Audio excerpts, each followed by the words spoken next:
Be a part of powerful digital news network Navi Mumbai network. तो subscribe करें और notification पाने के लिए बेल आइकन पर जरूर क्लिक करें।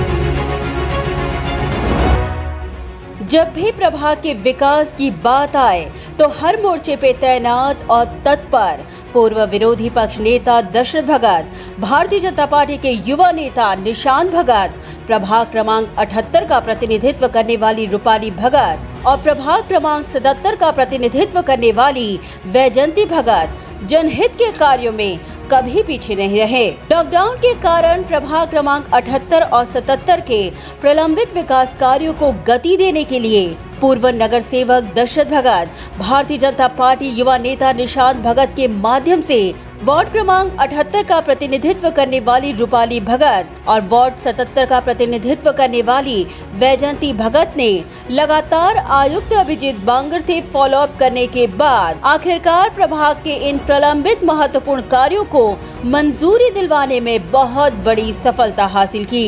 और आपला प्रभाग आपला परिवार इस वृद्ध वाक्य को सार्थक करते हुए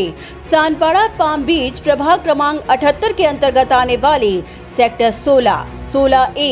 17, 18 और 19 के अंतर्गत रास्तों के WBM कार्यों का शुभारंभ और प्रभाग क्रमांक 77 स्थित सेक्टर 1, 13, 14 और 15 के सभी मार्गों का WBM रोड के डामरीकरण के कार्यों की शुरुआत की गई। इस दौरान प्रभाग के नागरिकों के साथ दशरथ भगत और निशांत भगत के हाथों इन कार्यों का शुभारंभ किया गया। बता दें कि लगभग 4 करोड़ की लागत से भारत कंस्ट्रक्शन द्वारा इन रास्तों के WBM डांबरीकरण कार्यों का कार्य किया जाएगा। मोरा सर्कल से SBI बैंक का मार्ग,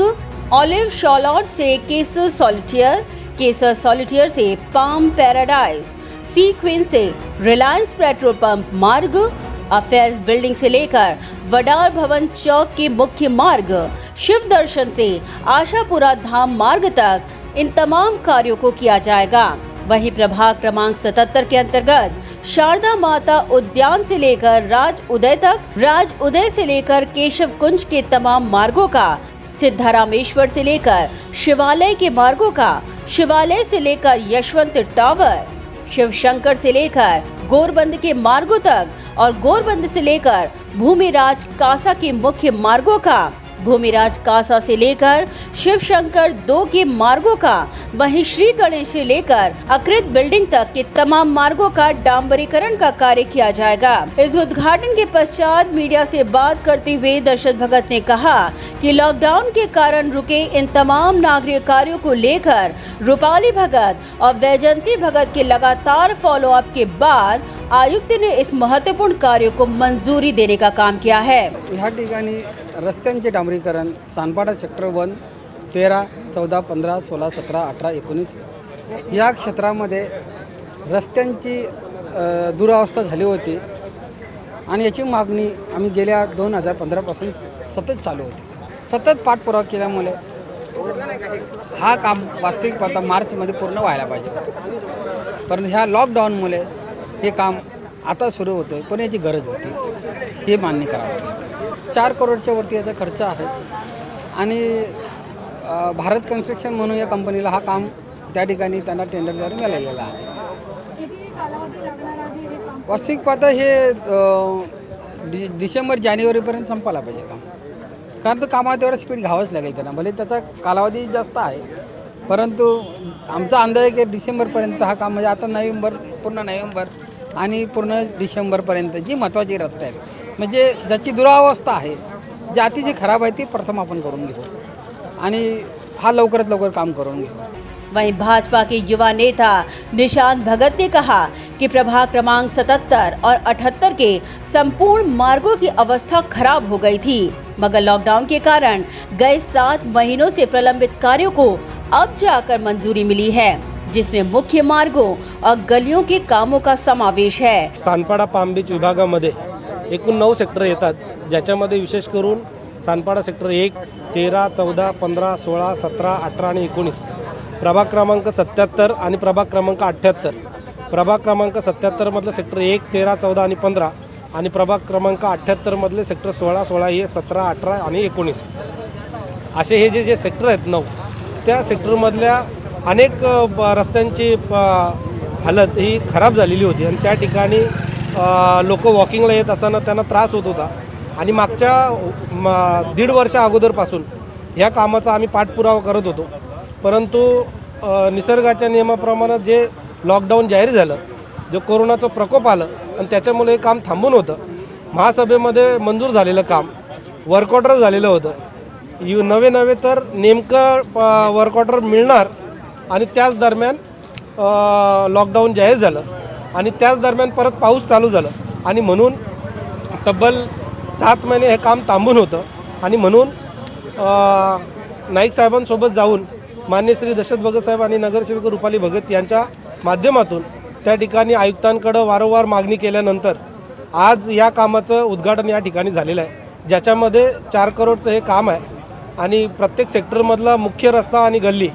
सर्वच रस्त्यांचं डांबरीकरण या ठिकाणी होणार आहे. निशांत भगत ने कहा कि वार्ड के अंतर्गत स्पीड ब्रेकर की मांग, जेब्रा क्रॉसिंग की मांग और गुरीना मैदान में लाइट लगवाने की मांग लोगों ने की थी और इन तमाम लोगों की मांगों को मान्य करते हुए इन कार्यों की भी जल्द शुरुआत की जाएगी. काही लोकांनी सूचना केलेल्या आहेत की त्या ठिकाणी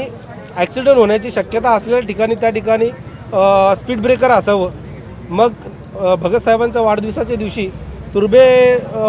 ट्रॅफिक पोलीस स्टेशनमध्ये जाऊन तिथं निवेदन दिलं आणि ठिकठिकाणी जे स्पीड ब्रेकर हवे आहेत, जे नागरिकांच्या सूचना आहेत, त्या ठिकाणी स्पीड ब्रेकरही बनवावेत म्हणून तशीही मागणी त्या ठिकाणी केलेली आहे. रस्त्याव्यतिरिक्त या ठिकाणी लाईटचा विषयही नागरिकांनी उपस्थित केला. महापालिका सांगते की आम्ही LED लवकरच लावणार आहोत, परंतु तशा पद्धतीची सूचना नागरिकांकडूनही आलेली आहे आणि त्यासाठी पाठपुरावा करतो आहे. समोरच गुनीना मैदान आहे आणि त्या ठिकाणी जॉगिंग ट्रॅक तर रेडी आहे, परंतु लाईट वॉकिंग करण्यासाठी तिथे लाईट नाही आणि म्हणून त्या ठिकाणीही लवकरच त्याचं कामाचं उद्घाटन त्या ठिकाणी घेणार आहोत आणि लवकरच लाईट लागतील त्या ठिकाणी आणि लोकांनी ज्या सूचना केल्या त्या पूर्ण होतील अशी आशा व्यक्त करतो. निशांत भगत ने एक और महत्वपूर्ण मुद्दा उठाते हुए कहा कि सानपाड़ा के 9 सेक्टर्स की एंट्री और एग्जिट एक होने के कारण आपातकालीन स्थिति में नागरिकों को बेहद दिक्कतों का सामना करना पड़ता है. इसीलिए उन्होंने केसर सॉलिटेयर के पास अंडरपास की मांग की है. उन्होंने कहा कि अगर जनता की जीवन से जुड़े इस मुद्दे को सुलझाने में महानगर पालिका सफल नहीं होती है तो सानपाड़ा के तमाम नागरिकों के साथ मिलकर वो प्रशासन की भूमिका के खिलाफ रास्ता रोको, हस्ताक्षर अभियान और मनपा मुख्यालय के बाहर बैठकर प्रदर्शन करेंगे. सानपाड़ा के जो 9 सेक्टर है, मैंने जैसे अभी बोला, 9 सेक्टर के अंदर एंट्री और एग्जिट एक ही है. आपने देखा रहेगा मोराज के सामने जो है पाम बीच रोड को लग के वही एक एंट्री और एक ही एग्जिट है, जिससे कहीं भी कुछ भी समझो एक्सीडेंट या फिर हेल्थ के बारे में या फिर आग लगती है कहीं पे तो बाहर कैसे निकलेंगे. आपने देखा रहेगा कि सीवूड्स गार्डन सोसाइटी और मोराज सोसाइटी के सामने वाला जो रोड है वो पूरा नैरो है, जिसमें दोनों साइड में पार्किंग होती है और वो समय शाम के टाइम या फिर सुबह के टाइम पे पूरा ट्रैफिक जाम हो जाता है. ऐसे में कई बिल्डिंग में आग लग गई या फिर कोई इमरजेंसी है, एम्बुलेंस में लेके जाना है या फिर एम्बुलेंस अंदर लानी है, तो ऐसे में मतलब स्कूल बस साथ ही साथ कचरे की गाड़ी जब ये एक साथ आती है तो पूरा रोड जाम हो जाता है. तो इमरजेंसी बाहर निकलने के लिए एक पर्यायी रास्ता होना बहुत ज़रूरी है. तो हम लोग पहले ही दिन से मतलब पिछले 5 साल पहले भी हम लोग ने डिमांड किया था कि इस एरिया को और एक एंट्री और एग्जिट की ज़रूरत है. तो एक ही ऑप्शन है कि केसर सॉल्टर के यहाँ पे जल्द से जल्द अंडरपास की निर्मित हो, जिससे बाहर निकलने के लिए और अंदर आने के लिए एकदम इजी आसान रहे. इसके लिए हम लोग ने डिमांड की है, लेकिन कुछ प्रशासन स्तर के ऊपर कुछ दिक्कतें आती है और प्रशासन वो करने में थोड़ी देर करती है. तो उस समय सभी सानपाड़ा के रहिवासी को लेके या फिर उसमें हम लोग साइन कैंपेनिंग करनी पड़े या रास्ता रोको करना पड़े या फिर कॉरपोरेशन में जाके नीचे बैठना पड़े, जो कुछ भी करना पड़ेगा,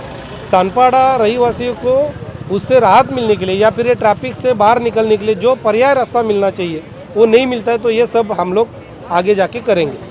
हाल ही में सानपाड़ा के नागरिकों ने निशांत भगत और रूपाली भगत से मांग की थी कि मुंबई जाने वाली तमाम बसों को पाम बीच मार्ग से नहीं बल्कि मोराज सर्कल से होकर जाने की व्यवस्था की जाए, जिसको लेकर निशांत भगत और रूपाली भगत की उग्र भूमिका के बाद अब ये महत्वपूर्ण समस्या का हल हो चुका है। यही कारण है कि आज नागरिकों ने इसके लिए दशरथ भगत, निशांत भगत और रूपाली भगत का सत्कार कर उनका धन्यवाद किया। मीडिया से बात करते हुए धनंजय देशमुख ने कहा कि भगत परिवार हमेशा जनता की सेवा के लिए 24 घंटे तैनात रहा है। भगत परिवार जो है ना, मैं ये कहूँगा कि ये हमारे लिए हमेशा 24 आवर्स अवेलेबल है, और कोई भी प्रॉब्लम हो या प्रॉब्लम नहीं भी हो, कोई भी रिक्वेस्ट भी हो, सजेशन भी हो, कुछ भी हो, ये लोग उसको फॉलो अप करके अपना जो भी रिक्वेस्ट है, सजेशंस है, उसके ऊपर उसको इम्प्लीमेंट करते हैं। ये इनका बहुत बड़ा ये है। भले वो मेडिकल फैसिलिटी हो या और कोई सब भी फैसिलिटीज़ हो, उसके लिए कभी भी आप ये लोगों के लिए कांटेक्ट कर सकते हैं और ये हमेशा अवेलेबल है। ब्यूरो रिपोर्ट, नवीन नेटवर्क।